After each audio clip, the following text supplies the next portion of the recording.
नमस्कार दोस्तों, स्वागत है आपका फाइट अगेंस्ट करप्शन में। और मैं दीपक रावत आप लोगों के साथ में। जैसे मैं पूर्व में भी आपको ऐसे जनहित के मुद्दे बताता रहता हूं, दिखाता रहता हूं कि कहां पर जो हमारे जनप्रतिनिधि हैं, नेता हैं, अभिनेता हैं या फिर कोई और भी है, वो कैसे जनता के टैक्स के पैसे को ठिकाने लगाने का कार्यक्रम ये सोचते रहते हैं कि किस प्रकार जनता के टैक्स के पैसे को ठिकाने लगाया जाए और किन चीज़ों को, किन व्यवस्थाओं को व्यवस्थित रूप से जनता को समझाया जाता है कि ये आपके लिए या आपके भविष्य के लिए सुचारू रूप से हम इन व्यवस्थाओं को लागू करेंगे। और मैं इस मालन पुल पर आया हूँ आज, और अभी 2 दिन पहले यहाँ पर श्रीमती ऋतु खंडूरी जी आई थी और भावर की जनता को ये आश्वासन देके गई हैं कि अब यहाँ पर पुल का काम शुरू किया जाएगा। भूमि पूजन करके गई।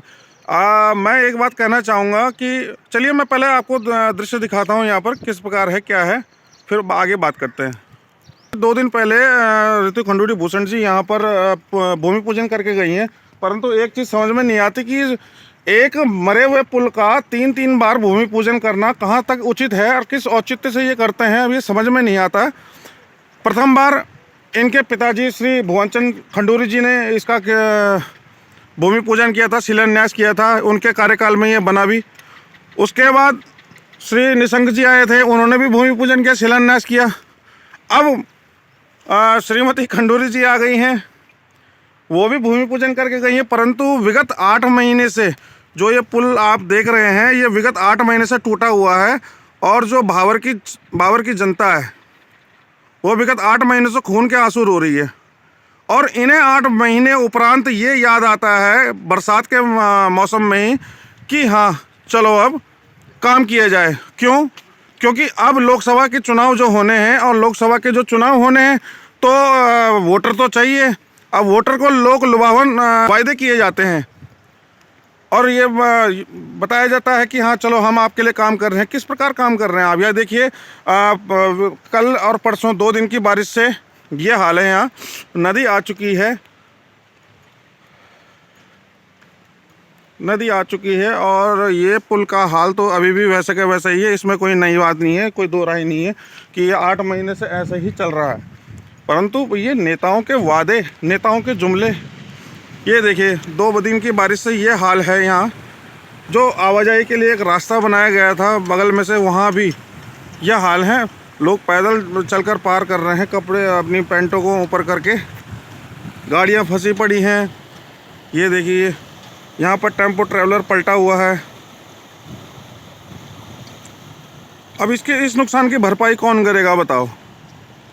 जो जनप्रतिनिधि जनता के टैक्स के पैसे पर पलता है, जो जनप्रतिनिधि जनता के टैक्स के पैसे पर पलता है, वो अगर सुध लेवा, वो अगर समय समय पर यहाँ जनता के हितों की बात नहीं करेगा, हितों के लिए काम नहीं करेगा, हितों के लिए कार्य नहीं करेगा, तो और कौन करेगा? ये किसकी जिम्मेदारी है? कहीं ना कहीं इसमें जनता भी दोषी है। क्यों? क्योंकि अपना हितैषी ये समझ नहीं पाते कि हमारा हितैषी नहीं ढूंढ पाते हैं ये, और ये तय नहीं कर पाते कि हमें किसको वोट देना है, कौन जनप्रतिनिधि सही है, कौन किस प्रकार के कार्य कर रहा है।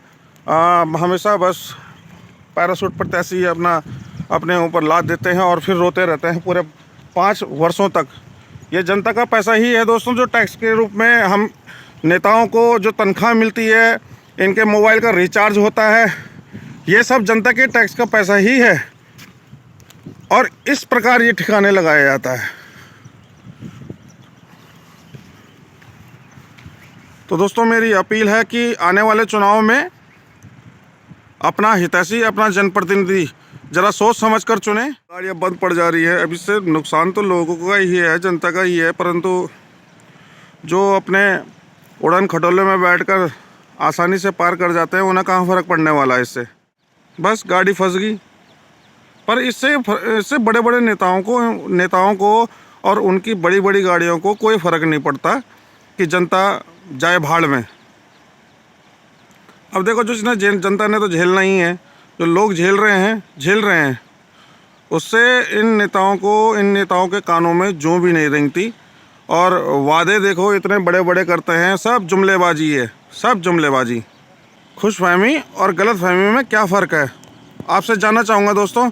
बट मेरे हिसाब से तो खुशफहमी ये है कि मालन पुल का श्रीमती ऋतु खंडूरी जी ने भूमि पूजन किया, और गलतफहमी ये है कि ये पुल बनने वाला है बहुत जल्द। मेरी राय तो ये है, परंतु दोस्तों मैं आपकी राय भी जानना चाहूँगा, कृपया कमेंट करके बताएं मुझे।